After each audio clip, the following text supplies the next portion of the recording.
want to go to our callers today as much as possible. Nate in the city, lead us off here on Willard and Dibs. Hey, Nate, what's up?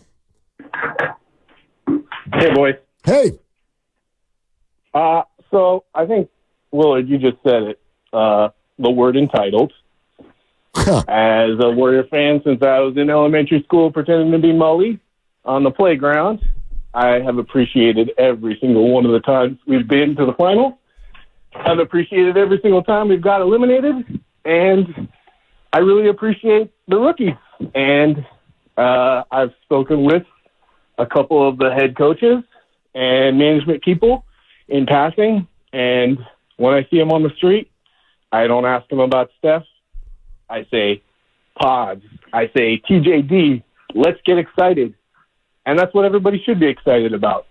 Let's focus on things that are positive, and, let's not be that entitled fan base that expects something. Let's appreciate what we got. So, Nate, what does that mean going forward for you? Oh, I mean, I'm enjoying watching the kids play. If we get to the conference finals, that's gold. If we get bounced in the play-in, the kids are going to have a little experience, and we'll see what happens next year. Okay. All right. Very reasonable, Nate. Thank you. Yeah. But does enjoying watching the kids play mean that you would like to move on? No, those two things for me are mutually exclusive. I love watching the kids play, and I'm excited about what Jonathan Kuminga's extension is going to be this summer, assuming that he gets it after a third year, which is usually the way you go about doing it with a player who is entering his final year and a player who you actually love. I'm excited to see what his number will be in his long-term future. Pods and TJD have been incredible as rookies. I'll put that all aside because they're going to be here unless they're dealt in the summer, which I hope they aren't. The other side of it is the Steph, Clay, and Dre piece. I hope Steph plays for another 5 years or 7 years or 10 years. I don't ever want to imagine Warrior basketball without him. I hope Clay comes back and plays for a number that allows them to add other pieces. And end of list. Draymond can go where Draymond wants to go. I wouldn't miss him one iota. Well, but Draymond Green's under contract. If he were gone. Yeah, trade him. Trade him. Trade him. The Kuminga thing is and we got time for this. I hear Trade him! You absolutely. That's a good impression. Yeah, thank you. Who was that guy? Anyway, I don't know if Kuminga's going to get an extension this offseason or not. He might. They don't have to. Right. It's not automatic. His other club exercise option has already been taken place for next year. And if there's no extension prior to next offseason, meaning after 2025, then Jonathan would become a restricted free agent, and only a qualifying offer of $10 million would be needed in order for the Warriors to have complete power to match any offer out there. Right. I don't think you want to do that. Probably going to get a better deal if you do it now. I think you're right on that. But Jordan Poole signed a 4-year, $140 million contract on October 15th of 2022. Some 8 days later, or maybe it was a few days earlier, actually, when he got popped by Draymond. And I think he definitely got punched first. Yeah, the contract before was the contract going to happen. was announced. Correct.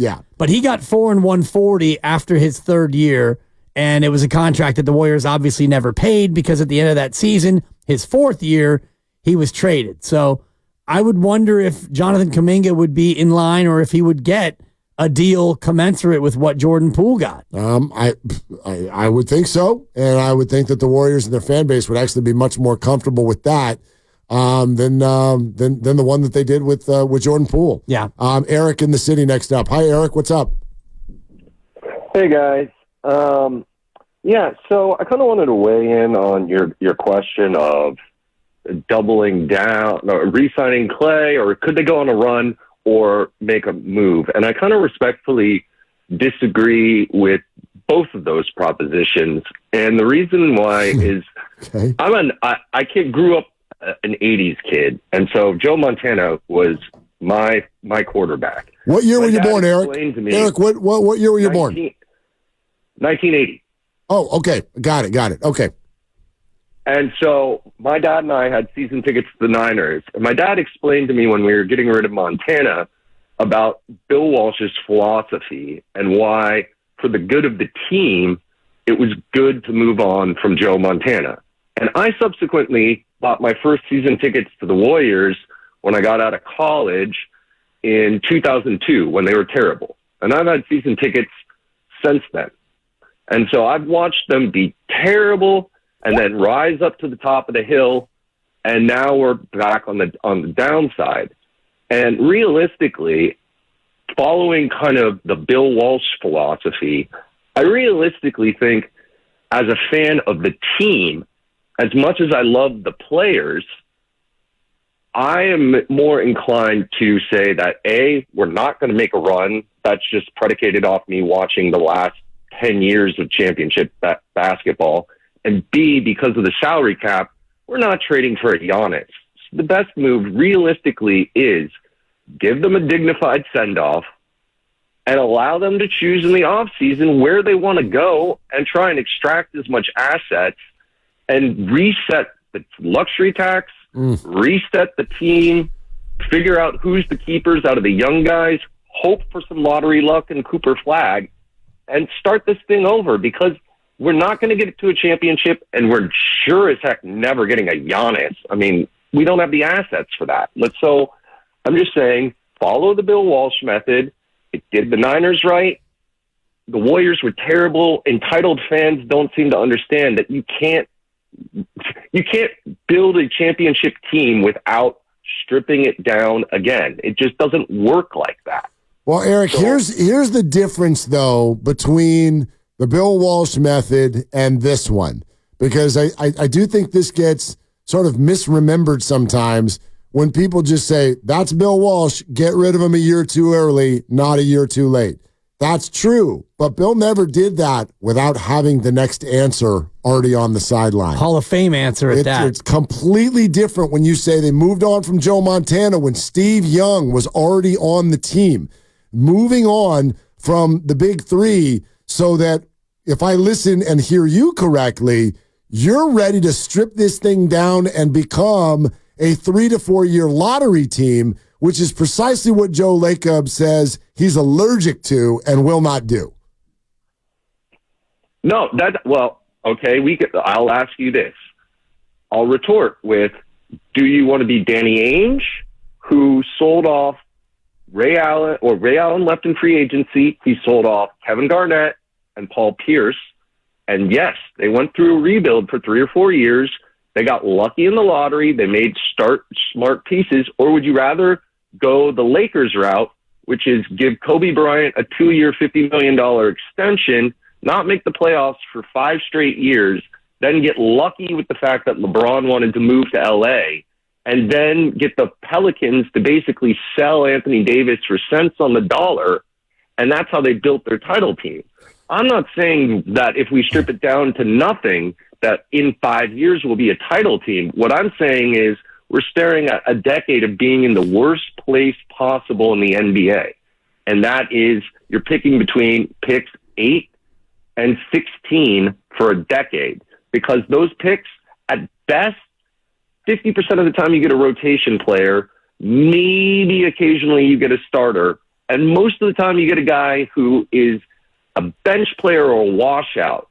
So if we're going to be capped out and we don't have free agents, and because of the way the luxury tax works, where we start losing draft picks or they move to the end of the back of the first round, there's no mechanism to replace talent. It's an unfortunate side effect of the new CBA, but the economics of the new NBA dictate that either the Warriors can go back into a run where they won 20 games for the first, they won 19, 21, 20, 22, and like 28, like the first few seasons I had season tickets. Yeah, those are the early OOs. So, Eric, I don't think anybody here outwardly disagrees. Here's what I mean, and Eric is a great call. Thank you very much.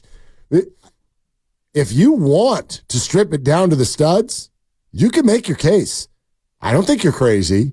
I just know that Joe Lacob has said, we're not doing that. No, we're not doing that, and you're not going to do it while Steph Curry is still here. There's the answer. So are you going to wait for when Steph retires and Clay's gone and Draymond's gone?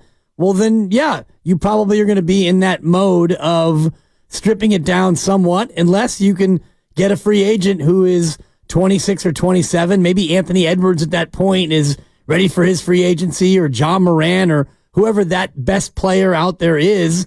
Maybe then, if you have room, you can go out there and be a team that recruits a star free agent. Absolutely. So understand a few things, because Joe Lacob has said that he won't do that, and I'm with you. If you want to make the case that that's the way to go about it, hey, I'd sit here and listen to that, but not while Steph Curry is still playing, even at a B level of himself. Right. Like, you can't. You're not doing that right now.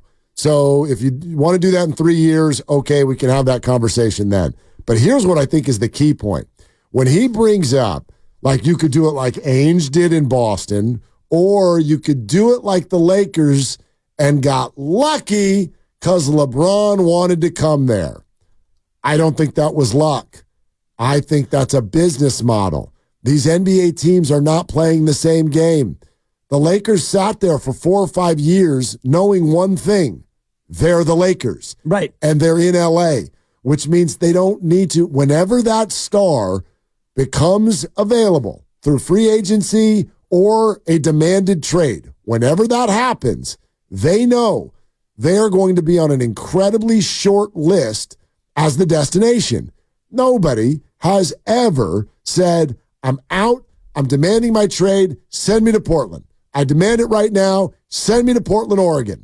Send me to Oklahoma City. Right. I demand it. New Orleans, Charlotte, Memphis. Never going to happen. On and on. So what Joe Lacob is betting, and he has said this if you're listening, he is betting that this era of Golden State Warriors basketball with a new waterfront arena, he is betting that they have become one of the short list teams, so that when major guys are available or ready to demand a trade, they point to Golden State as one of the places where they will go. He's betting on that. That way he doesn't have to get lucky in the lottery and end up with the second overall pick, which you can mess up anyway. Yep. Right? He wants to play the game of, let's go with the known quantity, and we bet that when that guy becomes available, there'll only be about 3 destinations. We're one of them.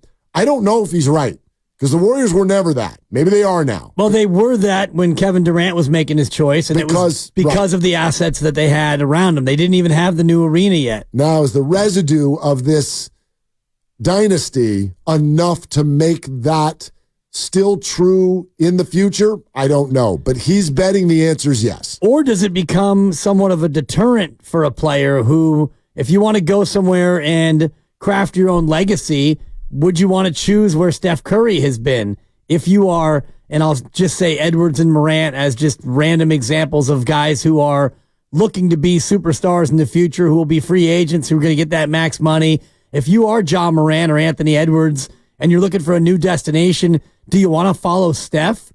Do you want to follow in Steph Curry's footsteps? So that may be a little bit of a deterrent in that way. When LeBron follows Kobe and Kobe follows Magic and Magic follows Kareem, well, those are 4 of the 12 best players in the history of the game. Right, and I think that they so thought they that was a good thing. Because they can handle it. Yeah. If you're LeBron, you're not thinking, geez, I don't know if I'm going to be able to live up to Kobe's legacy. Well, you're LeBron James. Right, that's fair. That's an interesting sort of a way to put it. But the further you go, the more that will dissipate. Right? You're talking about further away from it, yeah. Yeah, the further from Steph's retirement. Plus, I also think we're just in an age where players are worried about their jersey a hell of a lot less. They're just, you know what I mean? Like, what you're saying may affect some, but I also think that guys just want to win. They want to be in the market that they want to be in. Whatever the jersey is, fine. I mean, how many jerseys does Kevin Durant put on now? What is this? Are we at 4? I think 4. 5 if you include Seattle. I mean, it's the same organization. It's a wrinkle. But, you know what I mean? OKC, Golden State, Brooklyn, and now Phoenix. Right. I just think, I mean, even the greats, sometimes are like, yeah, we can go follow someone else or link up with someone else. It's tough, though, when you're stepping into a legacy spot no doubt. You know, when Steph retires, he will, and he already is the greatest Warrior of all time. So when you want to be that next star in the building, that's the beauty of Tim Duncan. He was drafted, and David Robinson was at the end of his run, and they had a year where Robinson got hurt, and so they won the lottery and they got Tim Duncan, and he was as homegrown as the Admiral was, so it wasn't him following or chasing a legacy. He just got drafted there. I will say this, though, and Laker fans will tell you this, and anybody else who's sort of experienced it, and we've talked about it before. The bottom line is your champions, the people who are your champions in your city, it's just so much more fun when they're drafted. It just is. It just is. Magic and Kobe greater than Kareem and LeBron? No question. And go to L.A. and see who's beloved more. It's not even close. Yeah. It's not even close. There are still some Laker fans who are still kind of like, with this whole LeBron thing. And so if you want to be that, if that's what the Warriors choose to be, which is to be like we want our stars through free agency rather than through the draft, I get it. You don't ever have to go to the lottery, but understand you're also going to feel like a mercenary team. Just ask any Warrior fan what they like better, even when it was happening. Who you like better, Steph or KD? Right. It's not even close. Not even close. But it's going to be difficult, and the caller made a great point about the worst place to be is in the middle. True. So that's a good point. If you look at the end of Steph's career, and if he becomes a B player, right now I think he's probably still an A- player. Yep. He's an A-, and Draymond's a B minus, and Clay's the same. And if you bring the band back together next year and you're the 10 seed again, or maybe you're the 8 and you get knocked out, and now you're picking 14th in the draft, and then one more year of the fellas together, and you're the 7 seed and you get knocked out, and now you're picking 13 or you're picking 18. That is no recipe for a rebuild. Let's go to no in San Francisco. No. What's up? No. Hey, you guys. Thanks for having me on. Can you hear me? Yeah, we sure can. All right. I love your show. You guys do a great job every day. And Thank you. People around the Bay Area really like to listen to you guys, so thanks for being there. Appreciate it. 3 piece. First off, I think the Warriors, I want to push back on the reasonable refrain that Dibley puts out there that you're only as good as your record says you are. I think we got to peel that back a little bit and unpack it, because in the last 35 games or so, not the cumulative record for the Warriors, but the last third of the season, we're gangbusters. We won a ton of games. We have like the second best record in the league or something, playing really, really well at the right time. So approaching the playoffs, I think we are poised and primed to really kind of enter in and play as well as anybody else, regardless of seed. So I think that's something that a lot of the optimistic Warriors kind of have in their back pocket, because we're watching the way the team's playing. And, regardless of preconceptions, you get in there and compete. I think we can do some good stuff. So I wanted to put that at your feet real quick. Well, how do you feel about this? Like, there's the record the last 35 games, and then there's their record against good teams and their record against bad teams, which is pretty significant. I don't know. How do you kind of blend those together? Yeah, the way I look at that is it's regular season versus playoffs. I think a lot of the teams that have been pushing gas pedal down through the regular season to get high seeds are teams that really haven't, aside from Denver, they're kind of new to the show. So I wouldn't be surprised if teams like Minnesota and OKC, they flame out pretty early. I think the Warriors and the Lakers have been kind of creeping up and kind of, foiling, coming from behind, looking to approach the playoffs. Because you get into a specific series, even if it's against a better team with a better record, it's a different animal in the playoffs. And I think the Warriors know how to play that game really, really well. All right. Appreciate the call. Yeah. Dibs, what do you think about that? Like, okay, just the last half of the season. Yeah, they're 24-11 in their last 35. Okay, does it feel like during that time they've been one of the best teams in the NBA? Absolutely. Okay. But then you look at those 35 games and you start to cherry pick in the schedule, and a lot of their losses are to good teams and a lot of their wins are to the bad teams. And you are what your record says you are. I know it's a painful truth, because when you stink early and you play well late and you find yourself just slightly above 500, there's a reason for that. You are where you are in the standings. But I don't buy emotionally that you are what your record says you are. Well, because teams can be better at the end of the year than they were at the beginning. Agreed. And the Kings have a better record than the Warriors, but right now the Warriors are a better team. Yeah, there you go. We're